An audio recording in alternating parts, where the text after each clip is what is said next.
playing from Bhavya Bharat.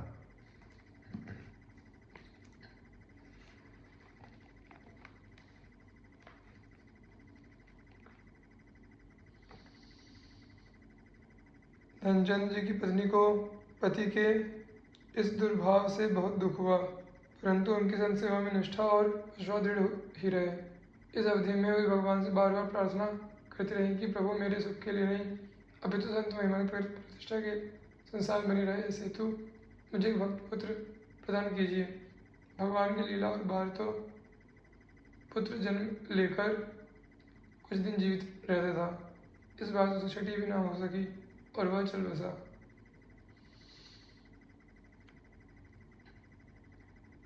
धनचंद जी की पत्नी को पुत्र वियोग का दुख तो कम, पर संत महिमा प्रश्न चिन्ह लगने का बहुत दुख था। धनचंद तो आग बबूला ही हो गए और पत्नियों केश पकड़कर घर से निकालने लगे। इतने में ही किसी व्यक्ति ने आकर कहा कि गांव में स्वामी श्री रामानंदाचार्य जी महाराज के पट्टे शिष्य श्री अनंतानंदाचार्य जी आए हैं। वे सिद्ध संत हैं, उनकी कृपा से यह बालक पुनः जीवित हो सकता है, अतः आप लोगों को इस बालक को लेकर उनकी शरण में चलना चाहिए। इतना सुनना था कि धनचंद की पत्नी तत्काल श्री अनंतानंद जी महाराज के दर्शन करने चलती। उसे अब भी संत भगवान की कृपा पूर्ण विश्वास था। श्री अनंतानंद जी के पास पहुंचकर उसने उनके चरणों में प्रणाम किया और संत महिमा की प्रत्यक्ष अनुभूति करा पति को सद्बुद्धि प्रदान करने का आग्रह किया। श्री अनंतानंद जी धनचंद के घर आए और बालक के मुख में चरणों डाला। संत कृपा का चमत्कार, निश्चेष्ट पड़े बालक के शरीर में श्वास प्रश्वास स्पंदन होने लगे। फिर क्या था, हर्ष से संत भगवंत का जयघोष होने लगा। धनचंद तो इस सुखद आश्चर्य को देखकर किंकर्तव्य विमूढ़ से रह गए। फिर पश्चाताप के आंसुओं से श्री अनंतानंद जी के चरणों में प्रक्षालन करने लगे। अनंतानंद जी ने उन्हें उठाया और भगवत भक्ति का उपदेश दिया।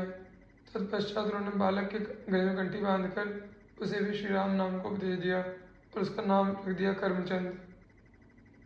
बालक कर्मचंद में भक्ति के संस्कार बचपन से ही थे।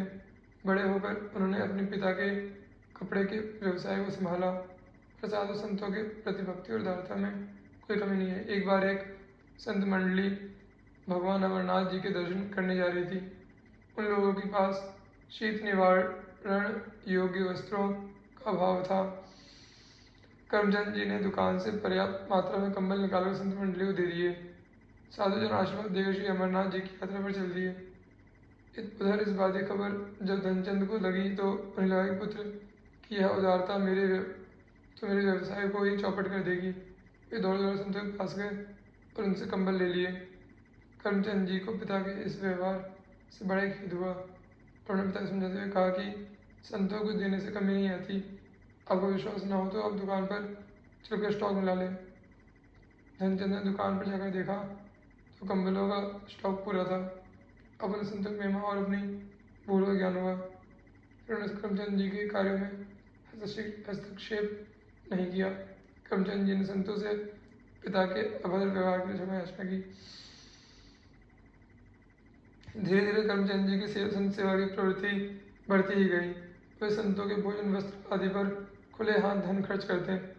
इससे उनकी पत्नी की चिंता हुई। उन्होंने कर्मचंद जी से कहा कि यदि आप इसी प्रकार धन खर्च करते रहेंगे तो हम लोग एक दिन भिक्षुक हो जाएंगे, अतः आपको संत सेवा पर सीमित धन ही खर्च करना चाहिए।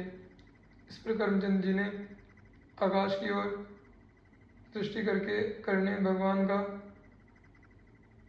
ध्यान किया।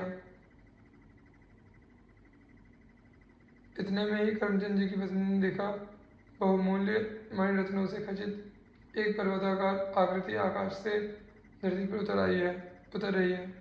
वह आकृति आकर उनके सम्मुख स्थित हो गई। कर्मचंद जी ने पत्नी को समझाया कि संत साक्षात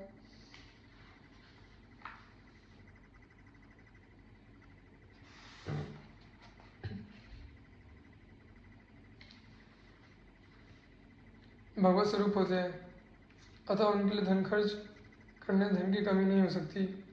उनके लिए धन खर्च करने वाले को भगवान इतना दे देते हैं कि वह उतना खर्च ही नहीं कर सकता। इसके बाद करमचंद जी की पत्नी को भी पति के वचनों और संतों की महिमा पर पूर्ण विश्वास हो गया और वे भी तन मन धन से संत सेवा करने लगी। करमचंद जी ने एक पुत्र की उत्पत्ति के बाद गृहस्थ आश्रम का परित्याग कर दिया और श्री अनंतानंद जी से ही विरक्त दीक्षा ले ली। इनके पुत्र दिवाकर भी पिता की भांति परम भागवत हुए। श्री करमचंद जी ने अपना शेष जीवन भगवत सेवा और भगवत भक्ति के प्रचार में बिताया। श्री सारी रामदास जी। श्री सारी राम दास जी महाराज श्री अनंतानंदाचार्य जी महाराज के शिष्य थे। आप परम वैष्णव संत थे और भगवत धर्म के प्रचारार्थ तथा भगवत विमुखों को भक्ति मार्ग पर लाने के उद्देश्य से निरंतर विचरण करते रहते थे। एक बार की बात है, आप विचरण करते हुए एक ऐसे ग्राम में पहुंच गए जहाँ के लोग वैष्णव द्वेषी और भक्त जन विरोधी थे। श्री रामदास जी ने गृहस्थ का द्वार खटखटाया और जय श्री सीताराम का उद्घोष किया। उनकी आवाज़ सुनकर प्रिय स्वामी बाहर निकला। देखते हुए ही कुवाक्यों दुर्वचनों की बौछार कर दी, परंतु संत प्रकृति श्री रामदास जी शांत बने खड़े ही रहे। साधु की साधुता भी दुष्ट के क्रोध को बढ़ाने वाली ही होती है। अतः गृह स्वामी उनकी शांति देखकर क्रोध से पागल हो गया और धक्के देकर उन्हें द्वार से बाहर कर दिया। इतना ही नहीं, चेतावनी देते हुए बोला, अगर दोबारा इस गांव में दिखाई दिए तो तुम्हारी खैर नहीं। श्री रामदास जी के मन पर उसकी बातों और उसके कृत्यों का कोई प्रभाव नहीं पड़ा। वे निर्विकारी रहे और शांत भाव से ग्राम से बाहर जाकर नदी किनारे बैठे भगवान का भजन करने लगे। संत तो साक्षात करुणा विग्रह ही होते हैं। उनका कार्य भूले भटके जीवों को भगवत सम्मुख करना होता है। श्री रामदास जी के मन में ग्रामवासियों के प्रति लेश मात्र भी रोष नहीं था। वे तो अपने उद्देश्य की सिद्धि के लिए ही धरा पर विचरण कर रहे थे। संयोग की बात, जिस समय आप नदी के किनारे बैठे थे उसी समय उस राज्य के राजा का राजकुमार मर गया।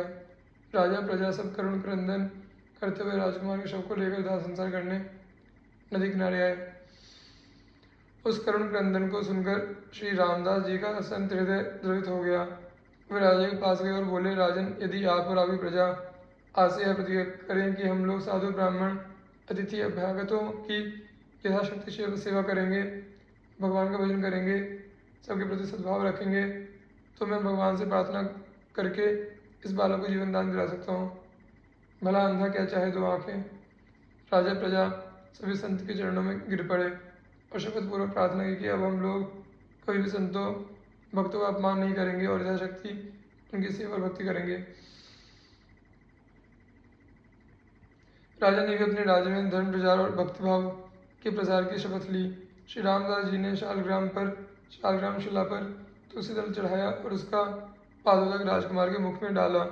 अकाल मृत्यु का हरण करने वाले उस महाप्रसाद के मुख में जाते ही राजकुमार ने इस तरह आँखें खोल दी जैसे अभी अभी नींद पूरी हुई हो।